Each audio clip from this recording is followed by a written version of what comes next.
Normandie remonte le temps. Découvrez l'actualité du cinéma en France et à Dives-sur-Mer en 1933. Auditeurs, auditrices, bonjour. Eh bien, le premier film dont nous allons parler, ça s'appelle Tango. Alors, pourquoi je parle de ce petit film qui est une histoire banale, puisque l'histoire, c'est l'histoire d'un triangle amoureux entre un chanteur de tango, un homme malhonnête et une jeune femme pauvre. Et donc je parle de ce film puisque ce film il est considéré comme le premier long métrage parlant argentin, utilisant le procédé de son optique. De nombreuses vedettes de la scène et de la radio font leur apparition dans le film. Ce film qui n'est pas un grand succès, mais qui a établi une formule et qui a été utilisé ultérieurement par de nombreux films sur le tango, c'est le seul et unique film argentin sorti justement en 1933. Du cinéma parlant au Div Palace, Coup manqué. Et Au nom de la loi avec Charles Vanel. Le célèbre film captivant Pur sang avec Clark Gable. La célèbre opérette parlante Quick avec Liliane Harvey et Jules Berry. Et une comédie musicale Pas de femmes avec Georgius et Fernandel. 14 mai 1933, A Study in Scarlet. A Study in Scarlet est un film policier réalisé par Edwin L. Martin et sorti en 1933 donc aux États-Unis. Le film porte le nom du roman Une étude en rouge, mettant en scène le détective Sherlock Holmes, mais le scénario du film, lui, écrit par Robert Florey, n'a aucun lien avec le roman.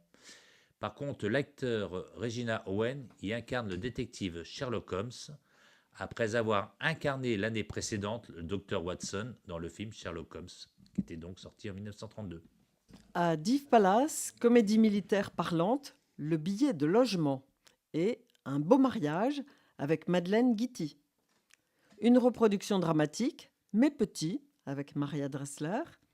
Bisco dans Hardy les gars, le film du Tour de France. Le film le plus entraînant de la saison, Conduisez-moi, madame, avec Armand Bernard et Jeanne Boitel. Ben-Hur, le seul film qui ait tenu l'écran dans le même cinéma pendant 1007 représentations. La réalisation française La tête d'un homme, c'est un roman policier de Georges Simenon, écrit et publié en 1931.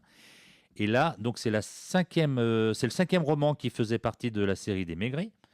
Il est adapté au cinéma donc le 18 février 1933 par Julien Duvivier. Et pour terminer au cinéma de la coopérative, une soirée polonaise suivie d'un bal, un film émouvant, Dandy et Rite, et une grande comédie comique avec Buster Keaton, Un mariage à l'américaine. Les personnalités qui sont nées en 1933, alors 18 janvier, John Borman, réalisateur britannique. Son premier long métrage, qui s'appelle Sauf qui peut, sort en 1965. Suivra Duel dans le Pacifique.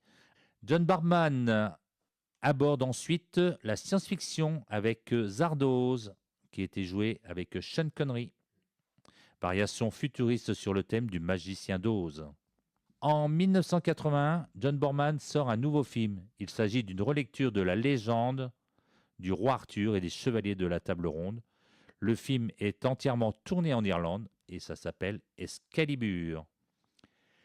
D'autres naissances. Le 15 mars, Philippe de Broca, réalisateur français, à lequel on doit Cartouche, L'Homme de Rio ou bien Le Bossu.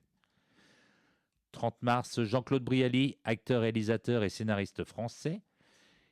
On l'a vu dans Le Beau Serge, La mariée était en noir ou bien Les Innocents. Autre réalisateur qui est né en 1933, c'était le 10 mai, Jean Becker. Il réalisera entre autres L'été meurtrier, Les enfants du marais, Effroyable jardin ou 2 jours à tuer. Voilà pour les naissances de la première moitié de 1933. À bientôt. Maintenant, Jean-Luc, le traditionnel quiz. Bonjour Doudou. Je suis né en 1933 de l'imagination de Marianne C. Cooper et Edgar Wallace.